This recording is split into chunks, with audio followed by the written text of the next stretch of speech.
Assalamualaikum warahmatullahi wabarakatuh. Kami dari kelompok 1 dengan anggota, saya Weni Akmilia dengan NIM A1C32002 dan rekan saya Rizky Marjohansia Haan dengan NIM A1C320028 dan teman saya Hairul Nada dengan NIM A1C320021. Nah, pada kesempatan kali ini saya akan melakukan percobaan mengenai penguat non-inverting dengan menggunakan aplikasi Proteus. Nah, sebelumnya saya akan menjelaskan mengenai penguat non-inverting tersebut. Nah, penguat tak membali atau non-inverting amplifier ini merupakan penguat sinyal dengan karakteristik dasar sinyal outputnya yang dikuatkan memiliki fasa yang sama dengan sinyal input. Nah, pada penguat non-inverting amplifier ini merupakan kebalikan dari penguat inverting. Baik, kita langsung saja melakukan prosedur percobaan mengenai penguat non-inverting ini. Pertama, kita membuka aplikasi Proteus. Di sini kita dapat mendownload ataupun mengakses melalui link, baik itu melalui Google atau Chrome. Nah, pada aplikasi Proteus ini pada awalnya akan seperti ini tampilannya. Kemudian untuk mulai kita merangkai rangkaian elektronika, pertama kita klik bagian warna biru ISIS ini pada pojok atas. Kita klik. Nah, ISIS ini merupakan schematic capture-nya, tempat kita untuk merangkai dari rangkaian elektronika.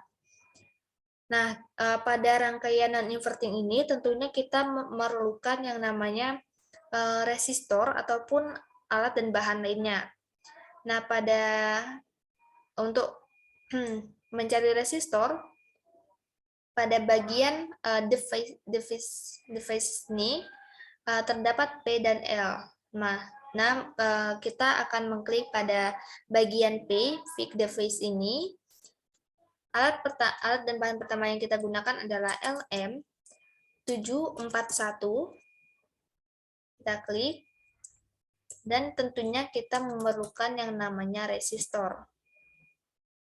Nah, setelah diklik, kita klik pada LM741. Kita bisa mulai merangkai pada bagian schematic capture-nya. Dan untuk resistor, pada rangkaian non-inverting ini kita gunakan sebanyak 2 resistor. Yang pertama itu untuk resistor input, dan yang kedua itu untuk RF. Nah, setelah kita masukkan pada schematic capture-nya, pada project board-nya, tentunya kita memerlukan yang namanya catu daya. Generator ini kita gunakan 2 untuk tegangan DC. Kita letakkan di bawah. Dan satu lagi untuk tegangan sinus. Tegangan sinus kita letakkan di sini. Nah, setelah kita masukkan catu dayanya, tentunya kita memerlukan yang namanya ground pada bagian terminal mode ini. Kita klik ground. Kita letakkan di sini. Jadi kita besarkan. Karena tujuan kita praktikum ini untuk melihat bagaimana bentuk dari sinyal non-inverting, maka kita membutuhkan yang namanya osiloskop untuk melihat gelombang outputnya. Nah, setelah alat dan bahannya telah kita siapkan, maka kita akan merangkai, di mana untuk mengetahui plus atau minus dari tegangan DC, kita dapat menghubungkannya pada kaki 7, berarti di sini merupakan tegangan positif, dan untuk negatifnya kita hubungkan pada kaki nomor 4. Setelah itu, kita hubungkan R1 pada kaki 2. Nah, sedangkan untuk tegangan sinus atau tegangan inputnya itu, kita hubungkan ke kaki nomor 3. Sedangkan ground-nya kita hubungkan ke R1. Nah, bagaimana untuk menghubungkan osiloskop pada rangkaian? Pertama, untuk channel A, kita hubungkan pada tegangan input, sedangkan channel B kita hubungkan pada kaki nomor 6. Dan untuk RF-nya sendiri, yang pertama kita hubungkan di antara R1 dan kaki 2, dan yang satunya lagi kita hubungkan pada kaki nomor 6. Nah, setelah dirangkai seperti ini, kita perlu memberikan nilai tegangannya. Untuk tegangan positifnya itu kita beri 12 volt. Dan untuk tegangan input, kita rubah menjadi input. Tegangan input itu sebesar 0,8 volt.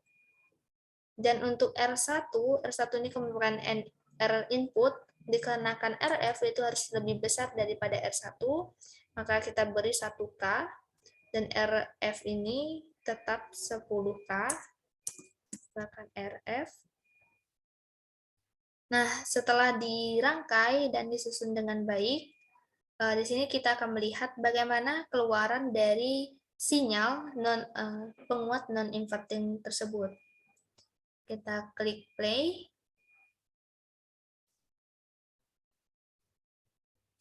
Nah, pada osiloskop ini kan belum terlihat bagaimana gelombang dari sinyal input maupun output dari penguat non-inverting.